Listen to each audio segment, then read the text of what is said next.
Hi everyone, it's Jackie from World's Gold Library, and I'm very excited for today. So I'm going to be reading The Telltale Heart, and please ignore all of the background noise. There's a lot of gardening, and also the fact that the Dodgers won. So my neighbors actually are still celebrating. Yeah. So here is what you see on screen is a little bit of my bookmarks that I made specifically for the Telltale Heart, and also what I like to do after I finish annotating is just kind of make some art, or at least some artistic interpretation, or like one of those cool typography type of stuff. This is the exact same book that I used for my annotations that I have another video of, so I'll just read a little bit of the passages in this book. So let's get right to it. And also, happy Halloween. The Telltale Heart by Edgar Allan Poe. True. Nervous. Very, very dreadfully nervous. I had been and am. But why will you say that I am mad? The disease has sharpened my senses, not destroyed, not dulled them. Above all was the sense of hearing acute. I heard all things in the heaven and in the earth. I heard many things in hell. How then am I mad? Hearken and observe how healthily, how calmly I can tell you the whole story. Is it impossible to say how first the idea entered my brain, but once conceived, it haunted me day and night. Object there was none, passion there was none. I loved the old man. He had never wronged me. He had never given me insult for a scold. I had no desire. I think it was his eye. Yes, it was this. One of his eyes resembled that of a vulture, a pale blue eye with a film over it. Whenever it fell upon me, my blood ran cold, and so by my degrees, very gradually, I made up my mind to take the life of the old man, and thus rid myself of the eye forever. Now, this is the point. You fancy me mad. Madmen know nothing, but should you have seen me, you should have seen how wisely I proceeded, with what caution, with what foresight, in what dissimulation I went to work. I was never kinder to the old man during the whole week before I killed him, and every night, around midnight, I turned the latch of his door and opened it. Oh, so gently. And then, when I had made an opening sufficient for my head, I put in a dark lantern, all closed so that no light shone out, and then I thrust it in my head. Oh, you should have laughed to see how cunningly I thrusted it in. I moved it slowly, very, very slowly, and so that I might not disturb the old man's sleep. It took me an hour to place my whole head within the opening so far that I could see him as he laid upon his bed. Ha! Would a madman have been so wise as this? And then, when my head was in the room, I undid the lantern cautiously. Oh, so cautiously, for the hinges creaked. I undid it so much that a single thin ray fell upon the vulture eye. And this I did for 7 long nights, each night just at midnight. But I have found the eye always closed, and so it was impossible to do the work, for it was not the old man who vexed me, but his evil eye. And every morning, when the day broke, I went boldly into the chamber and spoke courageously to him, calling him by name in a hearty tone, and inquiring how he passed the night. So, you see how he would have been very profound old man, indeed, to suspect me every night, just at 12. I looked in upon him while he slept. Upon the 8th night, I was more than usually cautious in opening the door, A watch's minute hand moved more quickly than did mine. Never before that night I have felt the extent of my own powers, of my sanctity. I could scarcely contain my feelings of triumph. To think that I was opening the door, little by little, and he not even to dream of my secret deeds or thoughts. I fairly chuckled at the idea, and perhaps he heard me, for he moved on the bed suddenly, as if startled. Now, you may think that I drew back, but no. His room was as black as pitch, with the darkness, for the shutters were fastened, through fear of robbers. And so I knew that he could not see the opening of the door, and I kept pushing it on and steadily. I had my head in, and was about to open the lantern, when my thumb slipped upon the tin fastening, and the old man sprang up in the bed, crying out, "Who's there?" I kept quiet still, and said nothing. For a whole hour I did not move a muscle, and in the meantime I did not hear him lie down. He was still sitting up on the bed, listening, just as I have done, night after night, hearkening to the death watches in the hall. Presently I heard a slight groan, and I knew it was the groan of mortal terror. It was not a groan of pain or of grief. Oh no, it was the low, stifled sound that arises from the bottom of the soul. Just when overcharged with awe, I knew the sound well.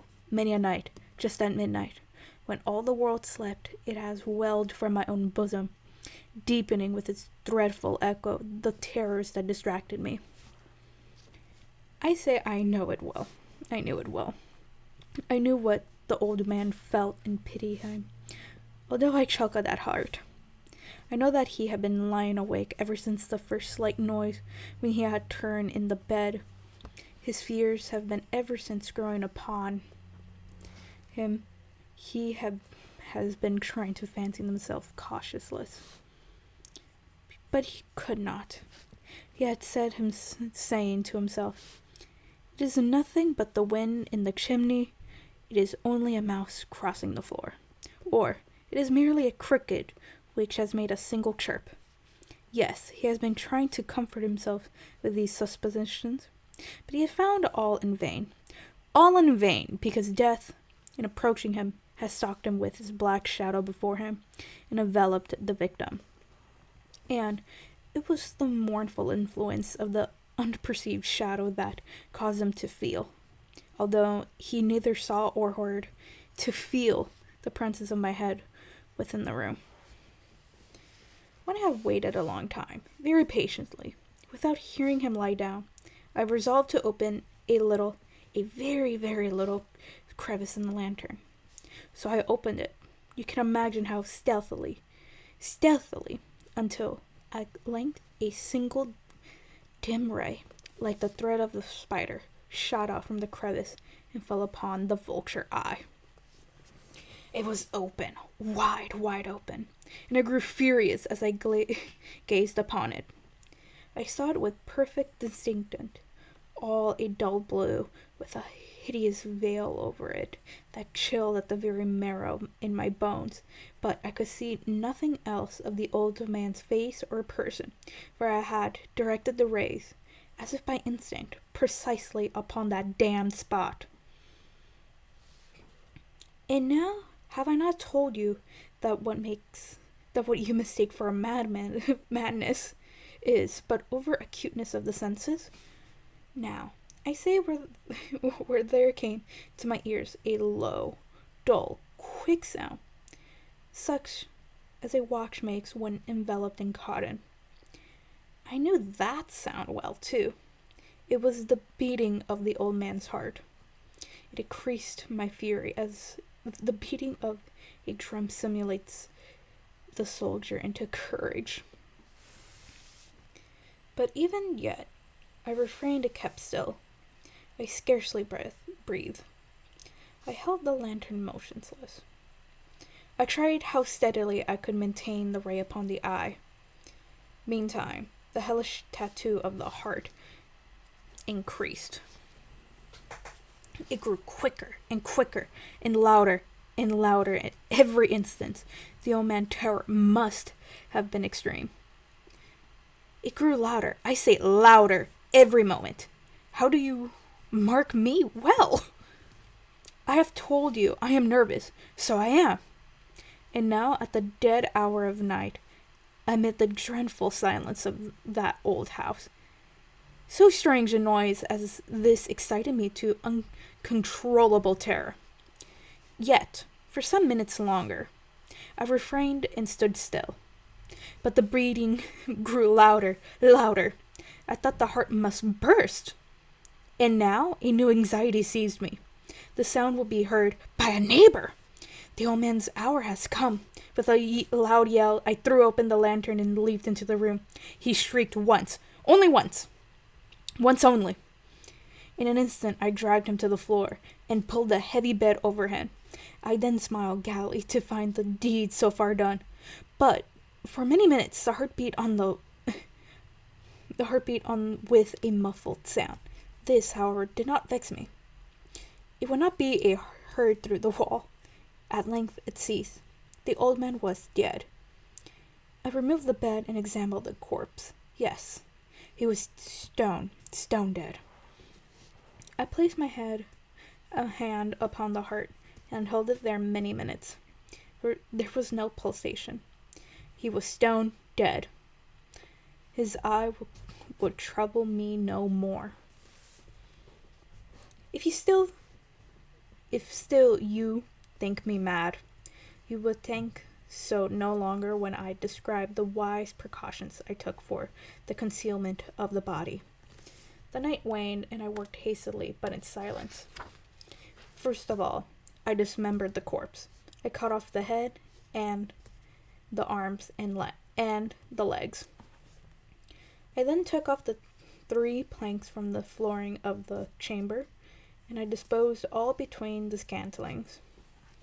I then replaced the boards so cleverly, so cunningly, that no human eye, not even his, could have detected anything wrong. There was nothing to wash out, no stain of any kind, no blood spot, whatever. I had been too wary for that. A tub had caught all. When I had made an end of these labors, it was 4 o'clock, still dark as midnight. As the bell sounded the hour, there came a knocking at the street door. I went down to open it with a slight heart, for what had I now to fear? There entered 3 men, who introduced themselves with perfect suavity as officers of the police. A shriek had been heard by a neighbor during the night. Suspicion of foul play had been aroused.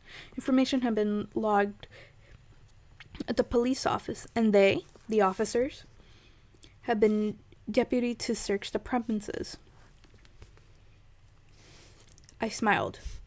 For what had I to fear? The bade of gentlemen welcome, the shriek, I said, was my own in a dream. The old man, I mentioned, was absent in the country. I took my visitors all over the house. I bade them search well. I led them, and at length, to his chamber. I showed him his treasures, secure, undisturbed. In the enthusiasm of my confidence, I brought chairs into the room and desired them here to rest from their fatigues, while I, myself, in the wild audacity of my perfect triumph, placed my own seat upon the very spot beneath which reposed the corpse of the victim. The officers were satisfied. My manner had convinced them. I was singularly at ease. They sat, and while I answered cheerily, they chatted of familiar things. But, ere long, I felt myself getting pale and wished them gone. My head ached, and I fancied a ringing in my ears. But still they sat and still chatted. The ringing became more distant. It continued and became more distinct. I talked more freely to get rid of the feeling, but it continued and gained deafness. Until, at length, I found that the noise was not within my ears. No doubt I grew very pale, but I talked more fluently and with a heightened voice. Yet the sound increased, and what could I do? It was a dull, quickening sound, much a sound as a watch makes when enveloped in cotton. I gasped for breath, and yet the officers heard it not. I talked more quickly, more vehemently, but the noise steadily increased. I arose and argued about trifle in a high key and with violent grandiose, but the noise steadily increased. Why would they not be gone? I paced the floor to and fro with heavy strides, as if excited to fury by the observations of the men. But the noise steadily increased. Oh God, what could I do?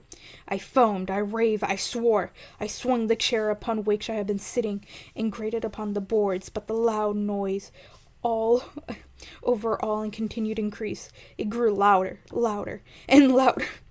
And still not the men chatted pleasantly and smiled. Was it possible they heard not? Almighty God, no, they heard, they suspected, they knew. They were making a mockery of my horror. And this, I thought, and this I think, anything was better than this agony. Anything was more tolerable than this desertion. I could bear these hypocritical smiles no longer. I feel that I might scream or die, and now, and again, hark, louder. Villains, I shrieked, dissemble no more. I emit the dead. Tear up the planks. Here is the beating heart of his hideous heart. Alright, and that was the Telltale Heart. Yeah, so with my very bad attempt doing voice acting, I guess, the Telltale Heart from Edgar Allan Poe. So I decided to do this for Halloween. Back when I was in high school, when I was trying to do advanced English and like AP English, we did for the entire fall, and especially around October, because my English teacher was so trying to get us into the classics, and also because Netflix was releasing some movies and shows that were based upon Edgar Allan Poe. Around the time, we were supposed to be reading The Fall of the House of Usher, but that was a bit too long for a quick video, and also I cannot speak that much since I got a little bit of dental surgery. But other than that, I loved the Telltale Heart, which, if you haven't noticed, it's also the cover of this edition from Edgar Allan Poe. These are the classic stories that he have made, and I kind of found it really interesting since the Telltale Heart, everyone is always focusing on the heart, but sometimes about the eye, which I find it really interesting. I myself have forgot about the eye while making my little illustrations, you can say. What I like to do is that you notice in my videos I like to do annotations, but I've been noticing, I seen it roughly around, I don't know who coined, but also just, it's also all over my TikTok, kind of like journaling styles, or they would get like a quote, like a movie, and then they do illustrations based off of it. That's what I kind of wanted to do with some of the quotes.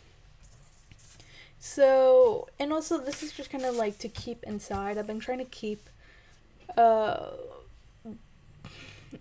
references or like mementos inside my books more, so I can actually go back and see and also improve my art skills. Because what are some of the things that catches my attention, and how do I interpret some of the images and imagery within at least the Telltale Heart. So with these two, as you can see, I'm drawing right now, I did the most quotes that I found interesting while reading. The first one was, I think it was his eye. Yes, it was this. One of his eyes resembled that of a vulture. A pale blue eye with a film over it. And second, I scarcely breathed. I held the lantern motionless. I tried how steadily I could maintain the ray upon the eye. So those two quotes, I kind of, when I first read this, again for a long time, I was like, these catch my eyes, and also, how can I imagine that, or how can I make this artistic? So this is, and also, I love people on study book and, academia TikTok. Unfortunately, I do not have the talent of very good art skills. Am I artistic? Yes. Am I good with drawing? I do not think.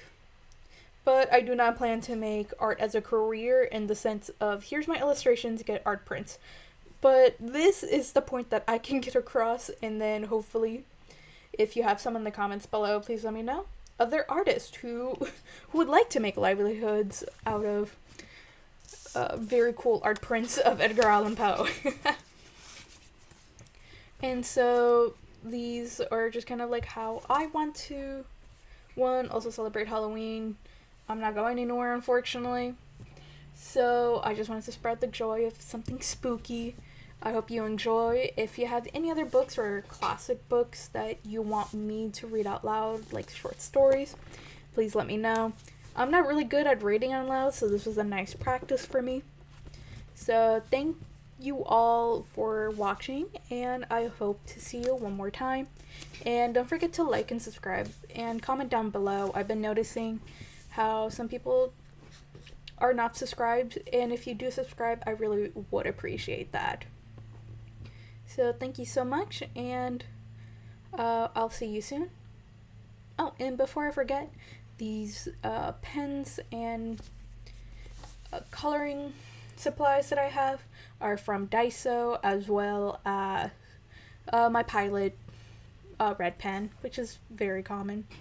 These are just kind of like simple items you can make. Honestly, you don't really need fancy supplies. I just have a couple of cardstock and a Muji paper that I've had for a long time. I don't want to throw it out because the quality is so good, but literally you can do this with any type of paper. Alright, so see you very soon, and thank you all so much. Goodbye, everyone!